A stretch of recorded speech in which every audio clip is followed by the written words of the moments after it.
One of my favorite things about this podcast is that we talk about things that might not necessarily affect your own child, but it creates awareness for your community and how you can deal with things. But there's a lot of people grappling with this about how to support a child who comes out as being gay. Yeah. No, this is something that is part of family life for a lot of families, and it's something that you want to do a really good job with as a parent. It's such an important issue to talk about because even if your child isn't going through it, like I said, it really helps to know what other parents are dealing with and what works to support other families. So, this is a letter we got, Lisa. It says, my amazing 13-year-old girl confided in me that she's bi, maybe lesbian, and has a crush on a girl.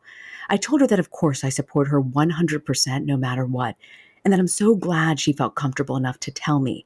She does not want to tell her father or anyone else in the family yet. She's not as close to her dad as she is with me, though I'm completely confident he will be equally supportive. However, this is new territory for me, and I'm finding myself at a loss as I navigate things like talking to her about sex and making rules for sleepovers. For example, she's always loved having sleepovers with her girlfriends, and now I'm not sure if this changes anything. How do I talk to her about sex if I know little about same sex relationships or sexual intercourse? We also live in a rural, somewhat conservative community where coming out is a different kind of proposition than it is if we lived in the city. There aren't a lot of local resources available for either of us. And I'm, of course, worried about the social and even safety implications for her. What advice can you give me as I do my best to support her? Thank you so much for your podcast and all the incredible advice you give. I feel so emotional reading this. It's so What this mom is moving. going through. I did not I think I'd be know. this emotional, but wow. Well, and as I listen, I'm like, I can't believe the letters we get. Like, I I actually, know. like, that people are so thoughtful and really, in some ways, they make our job so easy because the thinking that goes into what they're sharing with us is spectacular. I Absolutely just, remarkable. well, kudos first off to this mom for writing because you realize how under resourced. And this is why you started this podcast, Lisa. You wanted to democratize mental health. Yes. Okay, I'm going to pull it together because this is such an Okay. important topic It's for important, Reena. everybody You to got talk it. You about. got it. We Oh, can do I it. know. Thank you. Well, first off, I want to start with what is your advice from the get go for this mom as she's dealing with so many issues? Well, I can tell from this letter her instincts are fabulous, and she's already done all the right things that I would recommend. You know, she has taken it in stride. She's made it clear that she is supportive. She's made it clear that she will work with her daughter to try to make sense of this. But she's also seeking help, right? She is asking around. And actually, one of the things I really love about our podcast, and you're right, like I wanted to make mental health content more available to more people, but also make it so people could ask questions they can't ask their neighbor, right? I think Or their about, friends? yeah, the mom in this letter, she's telling us, like, this isn't something I can advertise in my community. So it means the world to me that she felt she could turn to us for some help. So what I would say is when kids bring up questions like this, follow this mom's lead. It seems like she's been so kind and supportive and really open to seeing this as a process and a journey and something that they're going to sort through over time.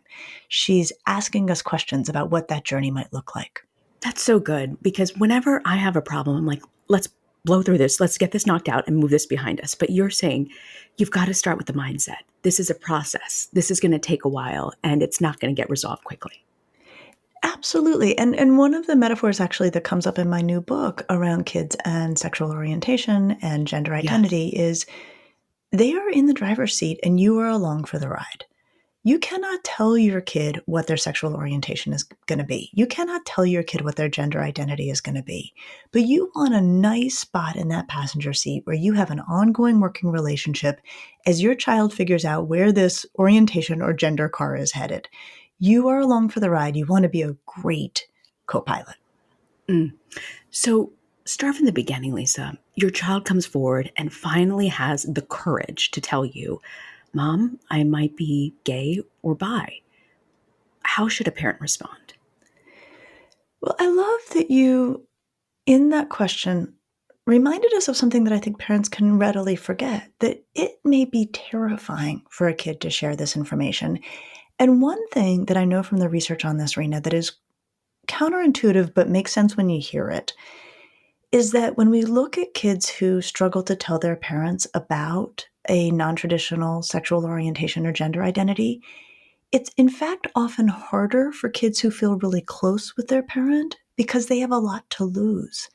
Kids who feel pretty disengaged from their parent, not that connected, don't get as stressed about sharing the information because they don't feel like there's a lot of cost to it. Whereas you get the sense from this letter that there's real closeness between this mom and daughter, which ironically or strangely may have made it even harder for this girl to let her Wow. mom know. And so I think all the more reason that if we can in these moments when kids come forward with these things, to just say, I'm so glad you're letting me know. That's a great Wow. place to start. Oh my gosh, I hadn't even thought of that. I think some parents think we're so close, we're so close, it took them so long, but you're actually saying the child is processing this like, what if they don't like this and I lose this connection, which is huge. Exactly. Like the cost is high because we are so close. If this doesn't go the way I'm hoping it'll go. Okay. So step one, acknowledging the courage that it took is big. Yeah, saying, I'm so glad you told me. I think, I'm so glad you told me. And like, I hope you weren't worried about how I would react, right? Might be a way to Wow. sort of say, or like, maybe that was really brave of you to tell me, but I want you to know you have nothing to be worried about. Something like that. That's awesome. So you're talking about the relationship there and how important it is. And the mom acknowledges that they're very close, but not as close with the dad. Do you think this should continue to be a secret from the father? Okay, so this is an interesting thing that comes up in family life. And I don't know if it's come up in your family yet, but it's come up in mine, where a kid will tell you something like, I'm telling you this, but don't tell dad, right? Hmm. Or don't Hmm. tell mom.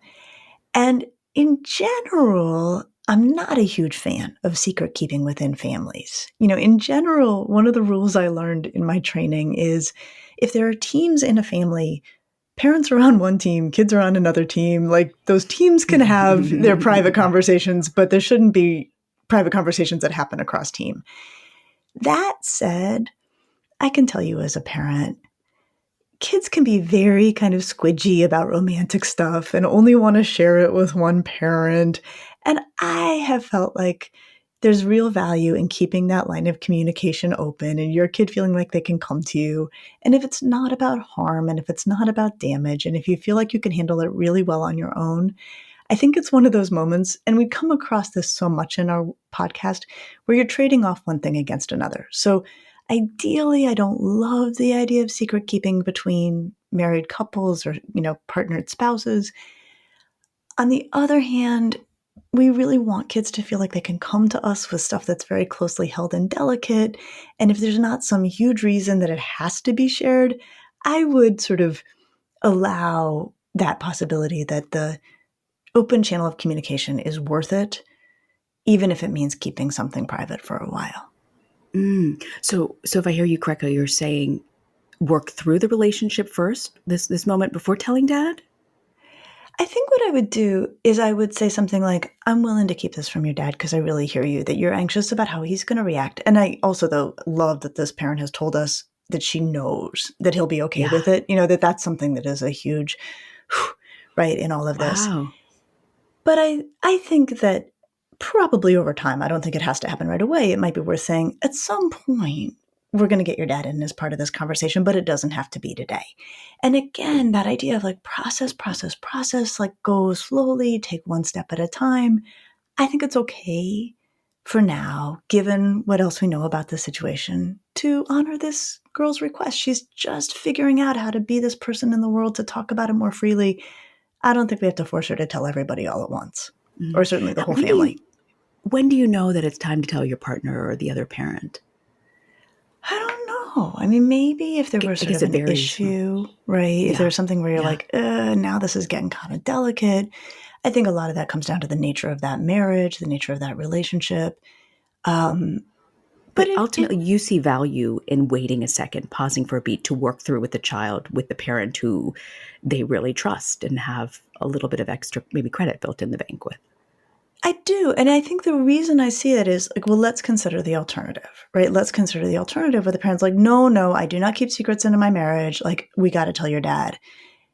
And the kid's like, darn, like I wish I hadn't told you. And now I'm not telling you anything else, right? That's a really high cost outcome.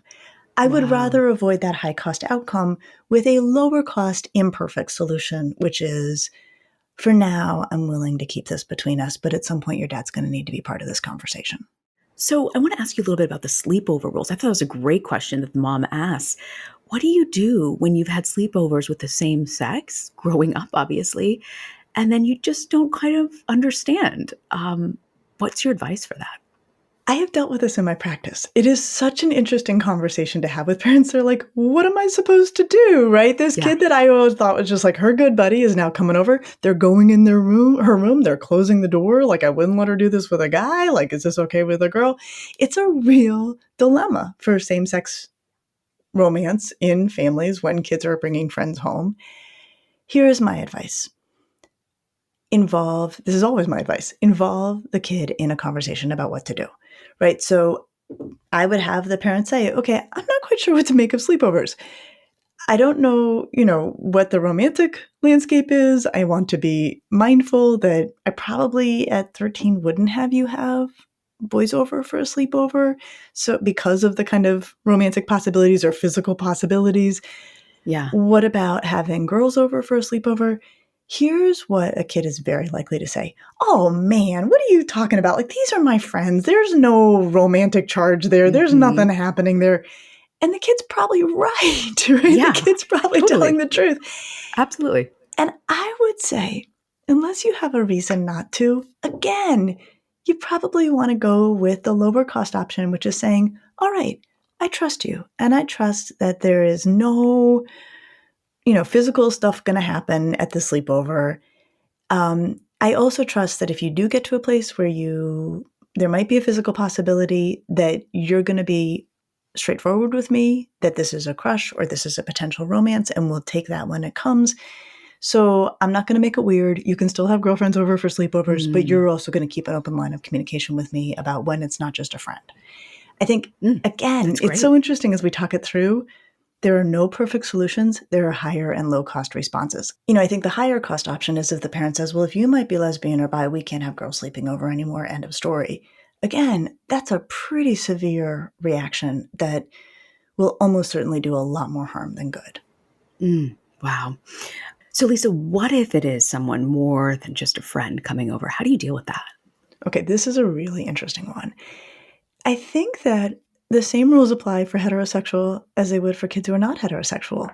What are your family rules about when there is a possibility of physicality and it's happening in your house under your roof?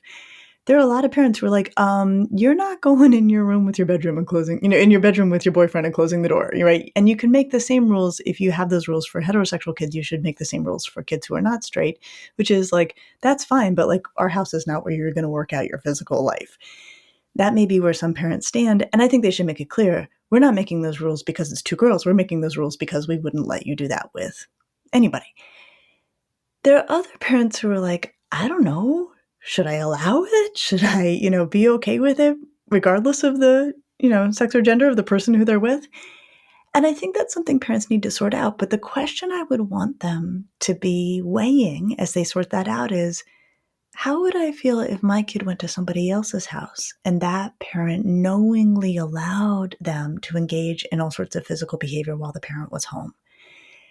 You've got to interrogate that in yourself when making the decision about how much you're going to allow in your own home, because now you have somebody else's kid in your house, somebody else is involved in this.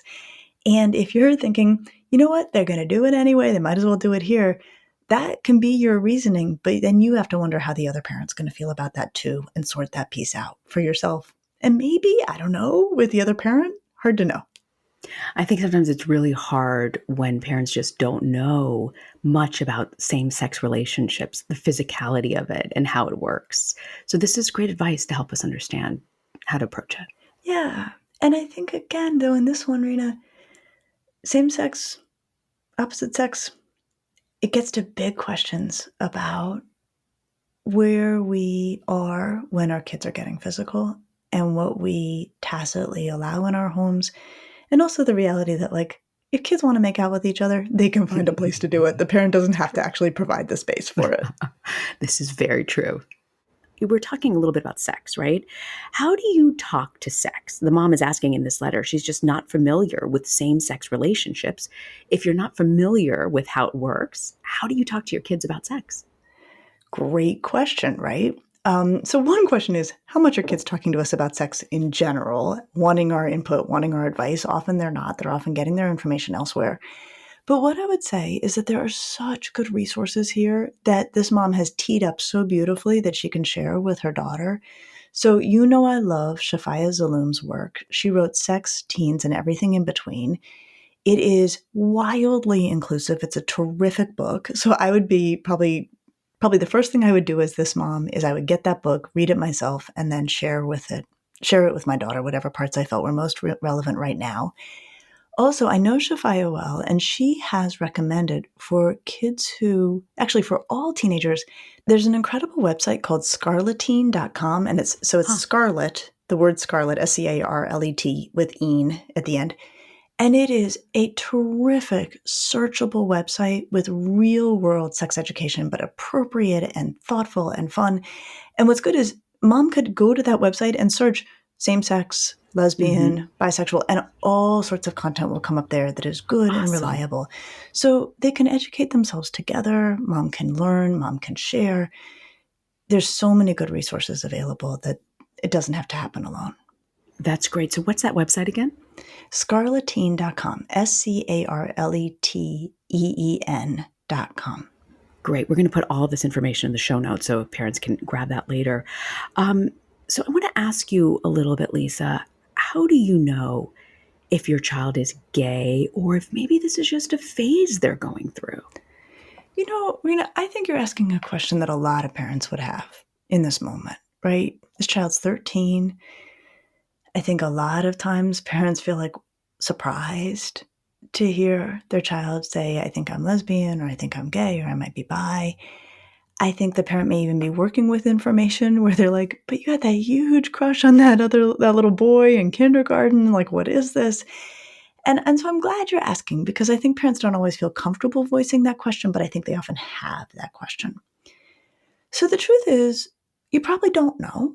You probably don't know. Though I will say there are plenty of families where by the time their kid comes out to them, they're like, finally, you're telling us. Like, we've known for years, right? We've just been waiting for you to be the one to say it. Mm-hmm. So there are a lot of families where their kid comes out and they're like, we're so glad you let us know. And there really aren't a lot of questions And likely the circulating kid around had it. no idea that was a parent's response either, right? Yeah, Yeah. the kid may have been like pleasantly surprised, or hopefully the Yes. family handled it well. But I Yeah. think that there certainly are questions, and especially when kids come out at younger ages, where parents are like, really? Like, is this going to last? So here's how I think a parent can respond to this is to remember that sexual identities evolve over time. And again, back to that car metaphor, your kid's driving the car of their sexual orientation and where it's headed. And you want to make sure that they never want to push you out of the passenger seat, that they want you alongside through that process. So, probably the best thing in the moment for the parent to say is, I am so glad you're letting me know. We are here for you, and who you love, really, we don't care. All we want is that you have warm, kind, equitable relationships. The genitalia on whoever you're into is like the least of our concerns, right? I mean, I think that Mm. that's basically where the parent wants to start. Now, people will say, my friend, she was kissing girls in college and now she's married to a man. So she was never gay. No, no, no, no, no. I think that the way we want to think about it is sexual orientation evolves, and say that friend who was kissing girls in college and is now married to a man, being attracted to people of the same sex is part of her evolving sexual identity. It doesn't mean she was never gay. It means that there was a chapter, and there may yet be another chapter, where that's part of her sexual identity. But I think our general attitude is we're much more interested in how you're treated than who you're hanging out with. Mm. So that should be the focus. Yeah. Here's what you don't want to say. You don't want to say, okay, well, let's see. We'll see, right? Like that may be what the parent is thinking. Like, you're saying Yeah. this today, we'll see. Which Now, is a typical parenting response when you don't want to go there with your child, exactly. right? Like, we'll Yeah. talk about this later, right? That's always been my thing when I don't like where it's going. I'm like, oh, we'll talk about it later. Totally. Because there's no way for that not to be received as invalidating, Yeah. right? There's no Yeah. way. So you may be thinking it, that's fine. Don't say it. Um, Leave the door open that they can always come back and talk with you about this. And, just it's really important that you put your ongoing working relationship front and center and protect that and trust that your child's going to sort this out over time. Mm. You know what made me so emotional? There are many things that made me so emotional at the top of this podcast, but I think what really broke my heart was the community piece, that this mom is living in a rural area, coming out in her community or her group of friends. This is not going to be, it's not normalized, obviously. It sounds like alone in this. So, what do you do about the community response? How should a mom guide her daughter on that? How do you, especially if you know your community might not be supportive? Yeah, no, it's a tough one. And on this one, I'm going to take this mom at her word that she knows her community, she knows the landscape they're in, and this may be a really tricky thing. Before I get there, I'm going to tell you something I've seen over time where parents have brought this to my practice and they're concerned about the community response. And I happen to know our community or know the community their kid in question is in. And most of the time I get to say to them, her classmates won't care, right? Like I think so often, just because of generational changes, parents are much more anxious about how a kid's non-traditional sexual orientation or gender identity is going to fly with peers than is warranted given where kids are with this. Kids Mm-hmm, are mm-hmm. by and large like, whatever. Yeah, like you yeah. like who you like. We're not going to make a big deal of it. We don't really care. That is pretty common. Not everywhere, for sure. And I trust this mom not in her community. But I just want parents to know in general, I often find myself saying, I have a feeling her peers are going to be much more at ease with it than you think they are. Okay. But these peers may not. Mm-hmm, mm-hmm. So here's what's interesting. You've got a 13-year-old. And one of the things that pops up in my mind whenever I think about the age 13 is that their thinking is still pretty concrete. They can be really, really smart, but they are not always able yet. They're usually not able yet to see things from multiple perspectives, to understand another person's view on things. And so the mom needs to actually be pretty clear, I think, about what her concerns are and what she wants her daughter to do. So in this case, I would say that it might sound something like the mom saying to the kid, I am so glad you let me know. I will also honor your wish to me for me to not share it with your dad right now. And maybe in another conversation, not all at once, come back and say, what have you thought about sharing this with peers or other people you know? Like start by asking the girl where she's at with it. Because if the girl says, you know where we live, I am not going to talk about this right now, that's one conversation. If the girl says, yeah, no, I'm thinking about, I'm going to announce it in my class, or I think I'm going to, that's another conversation. Mm. So, with a 13-year-old who shares that they have questions about their sexual orientation in a community that is not safe, I think a reasonable thing for a parent to say is, I'm so glad you're letting me know. There's nothing to be ashamed of here. There's no reason for you to not share this except for the fact that our community may not handle it well. So as you think about sharing it more broadly, I am here to think with you about how or when that might go best. That's great. So you keep safety in mind, let them know why you're hitting a pause on telling the rest of the world, but explaining why that's important because nothing matters more than Absolutely. keeping them safe. And I think a lot of parents I've spoken to who, had children come out in their teens worry about their safety. Is it a possibility that they could be attacked or demonized and how painful that could be? So thank you for highlighting that safety issue. I think that's so important for everybody in the community to understand and to get. Whew, wow, this was an amazing episode and one that I think personally I will be listening to again because there were so many nuggets, whether your child is gay or straight, to pick up on this. But what do you have for us, Lisa, for parenting to go? I think for parenting to go, we want to remember that our kids know us really well.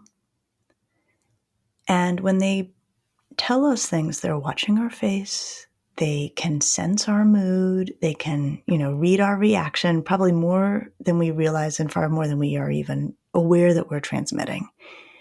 And so if a parent finds themselves in a position where they didn't take it well or didn't handle themselves in a way they felt really good about, were caught off guard, and their kid says, I think I may be lesbian or I think I may be bi, and the parent's like, what? Right? I mean, even something you could go far more egregious than that. It's really important, however subtle it may have been, if the parent feels like I wasn't 100% there, it's really important to go back and say, I owe you an apology. You shared something really important and really personal with me.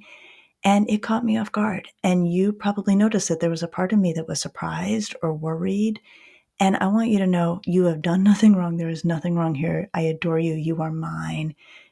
Really, what was happening in that moment is I was not expecting what you shared. And I apologize if there's any part of my reaction that felt like it was not supportive of you. I love that. 3 themes that I feel like constantly weave throughout this podcast: safety first, kids are in the driver's seat, and apologize when you know you've screwed up, that you can win a great deal of credit with your kid for doing that and set a good example. Absolutely. And I want to remind everyone that we'll have the book Lisa mentioned in our show notes. And Lisa's book is called The Emotional Lives of Teenagers, which we mentioned earlier in the podcast. You can find all of that in our show notes. And next week, we're going to talk about, how do you deal with a kid who complains constantly? How do you get them to stop? It's a great topic. Lisa, I'll see you next week. I'll see you next week.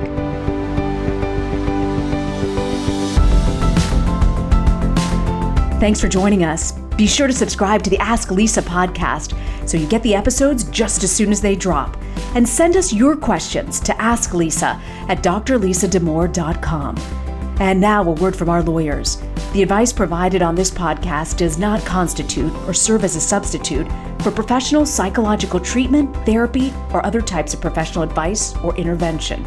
If you have concerns about your child's well-being, consult a physician or mental health professional. If you're looking for additional resources, check out Lisa's website at drlisadamore.com. We'll see you next week.